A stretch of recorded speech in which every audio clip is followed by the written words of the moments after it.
Hey everybody, Helpful Husband here again. Well, I got another assignment from my bride. She needs shelters. We have goats and we have donkeys and they all need someplace to get in out of the rain. Shelters, if you go buy them, can be pretty expensive. And I've built all different kinds of shelters. And I'm always trying to limit the amount of tools I need, limit the amount of cutting I have to do, limit the amount of measuring I have to do, and the big one, hold the cost down. So today's challenge is going to be to build a shelter using only these tools: a step ladder, post hole digger, tamper, a level, a Sharpie, tape measure, cordless circular saw, cordless drill, chainsaw. And I want to tell you, I am not a carpenter. I've owned a hammer for years. It doesn't mean I knew how to use it. What we're going to build is a 4-post single slope roof shed. The posts are 8 foot by 5.5 inch fence posts. You can get them at your local farm supply, Tractor Supply, Rural King. So we're going to build a 4-poster. We're going to have a single sloped roof so that we know we get good drainage, and we can handle a snow load if we happen to get one. And let's see what we can come. Saying in carpentry, measure twice, cut once. I hate cutting. Honestly, I hate measuring. So what I like to use is I'll take a standard 8-foot 2x4 and I'll use it as my basic measuring tool for laying out this 4-posted shed. So it's 8 feet long. We know that the posts are 5.5 inches in diameter. I'd like a little bit hanging off of each edge so we have a way to keep the water from dripping in. So I'm going to measure back 3.5 inches from each end of this 2x4. Actually, I'm going to go back 4 inches. I'm going to put a flag in the ground.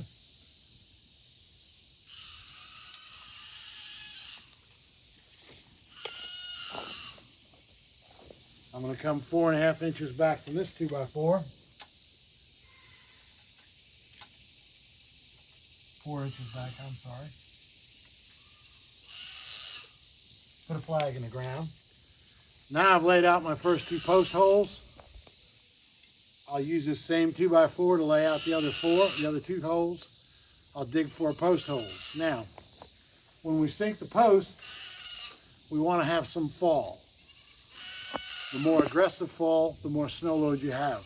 I'm looking for about 4 to 6 inches of fall. So what I'm going to do is I'm going to take 2 of my posts, measure back about 4 inches, take my chainsaw off, and they'll be the back legs to my shed. Now, one thing, on this particular shed, we don't have a lot of perfectly level ground, so I have to pay attention to water drainage. The slopes run this way and this way. Our house is in that direction. We have a beautiful window. My bride loves to see her animals when they're relaxing in their shed. So we're going to put the opening of the shed this way. We're going to run it this way, square it off 8 by 8, and hopefully she'll have something that'll be sturdy, last over 10 years, and be good for both goats and donkeys. See, I've laid out the 4 corners. I've allowed in each case for the fact that I want just a little bit of overhang. I'm reasonably square, and understand this shed is not going to be a perfect architectural structure. It's going to be good solid shelter. It's going to be something to keep them safe from the rain, and most importantly, it's going to be something I can build by myself with no help. Okay, we've got all 4 holes dug where we marked it. Now this is one of the back posts.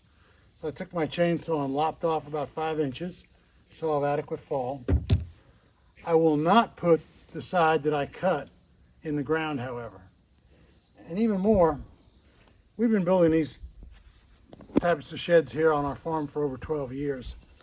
Where these posts fail, either in a fence post application or in a shed application, is right where the ground meets the post. Even though they're pressure treated, you tend to get rot there after 10 to 12 years. So what I've started doing is I take a little spray paint, I sprayed that portion that's going to be in the soil, and that gives me one extra barrier of protection, and it gives me a little more, hopefully, longevity on my shed.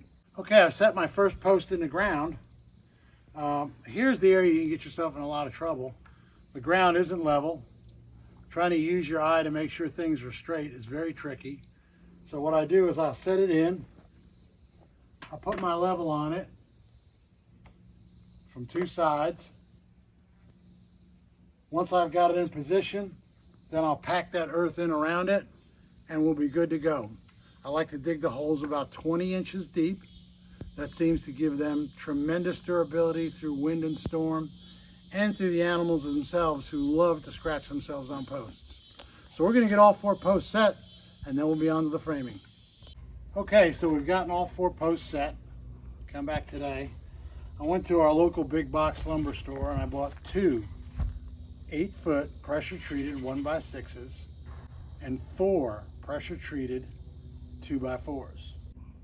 Little tip before you put your framing up, I like to lay it out along the ground, make sure everything's going to work the way I intend it to work.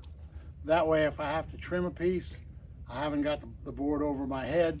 As it was, I had to take about 1 inch off of one of the other 2x4s.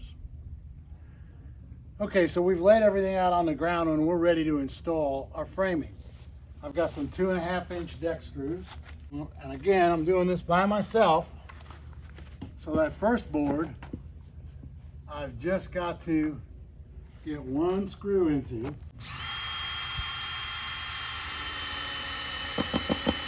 Now that we've gotten that 1 screw in, I started the next screw because you kind of run out of hands when you're doing this. All right, we've got our level perfect. I'm going to finish running this screw in. And that's a procedure we're going to use all the way around. The next time you look at it, the framing will be up. All right, when we do the side framing pieces, I like to do them on the inside of the post. That gives me plenty of lip to hang the rafters on. And because I want the rafters to be about the same height as this when I put my roofing material on, I had a little piece that I had to cut off to make this 2x4 fit. And now I'm using it as a spacer. That way I know I'm getting this at just the right height.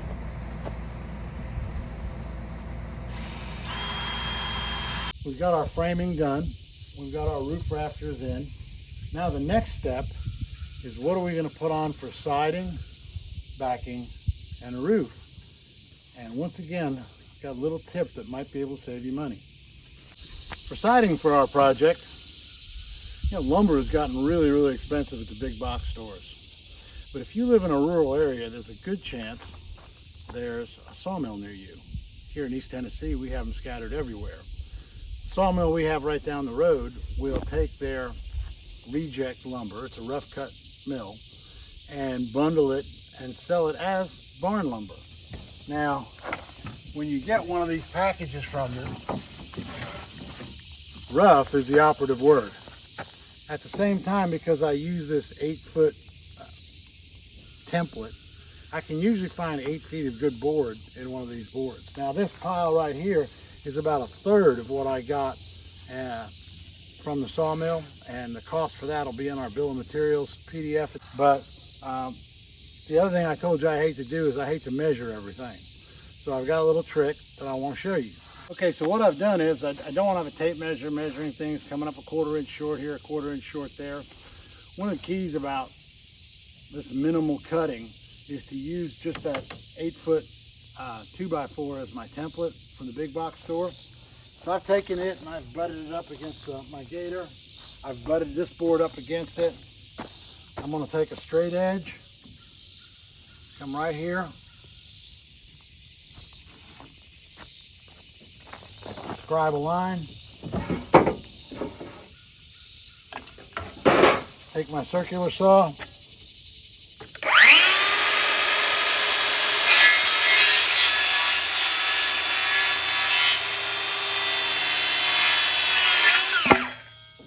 and just like that, I've got a board measured to fit the side, the back, or the ceiling of our shed.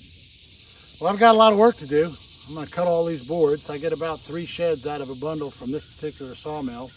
And when we're done with that, we'll come back and we'll be putting the sides on that shed. Things about the sawmill that we use, they use all hardwood lumber. So we don't like to let anything go to waste here on the farm. Because this is rough cut, it's not treated at all. So I will have to paint it when I put it on the shed. But the extra scrap pieces make great firewood. There's no chemicals in them to mess up your stove. I can cut them either to the length I need for regular wood or split them and they make outstanding kindling. Never waste a thing any chance you get. Okay, so I'm hard at it cutting our wood for the sides and the roof. Now, one thing on the roof, while we're doing all the sides in 8-foot sections, I like to have a little bit of overhang at each end. So I'm going to cut the roof wood at about 8'8". So what I did is I took a piece and cut it at 8'8", and now I have a second template so I don't have to measure every one. The next thing is I want to cut just enough wood for the roof. So let's take a look at the shed. Okay, what I like to do is I'm cutting my roof wood because I don't want too much, I don't want too little. As I cut the panels, I'll lay them up here, and you'll see that extra 8 inches gives us a great little overhang on either side to help wick water away. So once I have these boards all laid out, then I'll screw them down. Now, rough cut lumber is very irregular. You're going to get irregular widths. They're not going to be completely straight. Remember, these are the rejects from the sawmill. So you're going to see a lot of gapping between the boards up there. Don't worry about it. That's not the final roof. We're going to do some things to make sure it doesn't leak. But you want to get it laid out. I want a little bit of overhang on this side, a little bit of overhang on the front and back. And when we're done, we'll have the basis for a great roof. Then the next thing we'll do is do the wood for the back wall. Check with you when I'm that far along. Okay, we're moving right along. Remember, I cut my roof panels about 8 inches longer than my side panels. We laid them out first to make sure we had the right number and the right fit, and then we screwed them down. So our roof is complete, at least the base of our roof. Like I said, you're going to see gaps. Don't worry about it. Now, the next section I like to do is to work on the back wall. What I like to do is lay the board up along the bottom. I will stop from top down, but working alone, the easiest thing is to start the screw right at the middle of the post.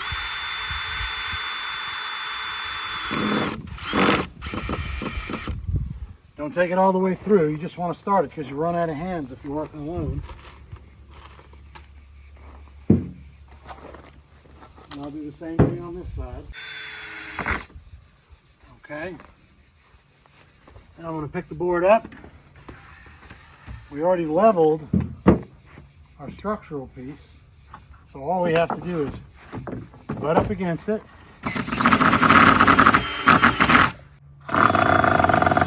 Then we'll finish up the back. We'll do the sides on the outside, butting up against this, and we'll have our walls and our roof done. Just a couple quick tips on how to get that fit and finish maybe a little nicer than what I'm satisfied with. When you're working with rough cut lumber, you're going to get a lot of irregular shapes. So as we get this waviness down the side, I like to put what I call a spine board. Put the flattest side towards the wood, drive a number of wood screws into it,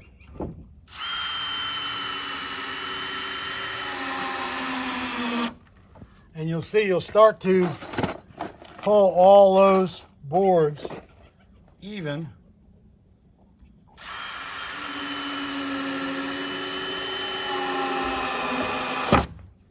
See how you get a nice fit there now? And I'm going to work up and down this whole side, then put a spine board on each side, and I'll have a much better fit on my sides for keeping the weather out. The fit and finish item that comes up is, you know, we're rough measuring. I don't like to use a tape measure, so we might get some little irregular side pieces. It's a great place for the animals to scratch themselves, but if it bothers you, what I like to do is just take a chainsaw, trim it out. And just that fast, you finished off your side.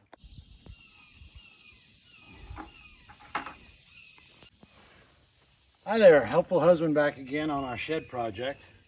Well, we've got all of our wood up all the way around. We've got our roof up. We've got all the spine boards to get a good fit. Now, we're in zone 7, so I'm not going to bother chinking these cracks. It's not cold enough. But if you're in a colder zone and you're a little worried about drafts in the winter for your animals, it's very easy just to go out and get a chinking compound from one of the big box stores. But here's the important thing. If you're using rough cut lumber, and really if you're using any lumber, even what they call pressure treated today, you need to paint it. I kind of splurged and got myself a Wagner Pro Control 130 power painter. We'll do a review on that later. But take a look at how quick it is to paint this shed.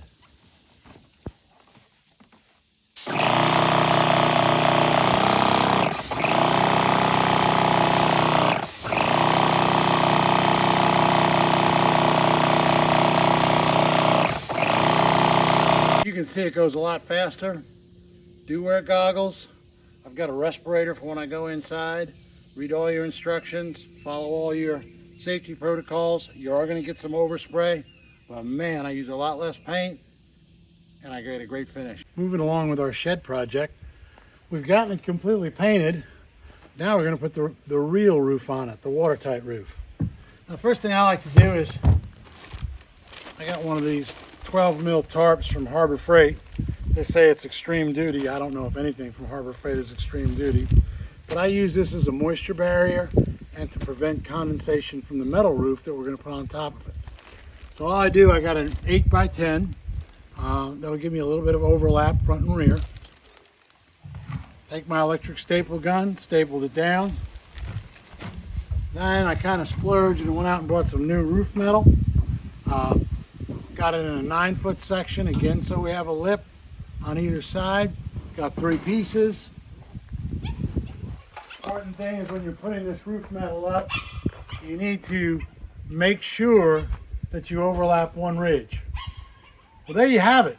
We now have a watertight shed with a great roof that's not going to have condensation, that's not going to leak. And if that's all you want out of your shed, you're done.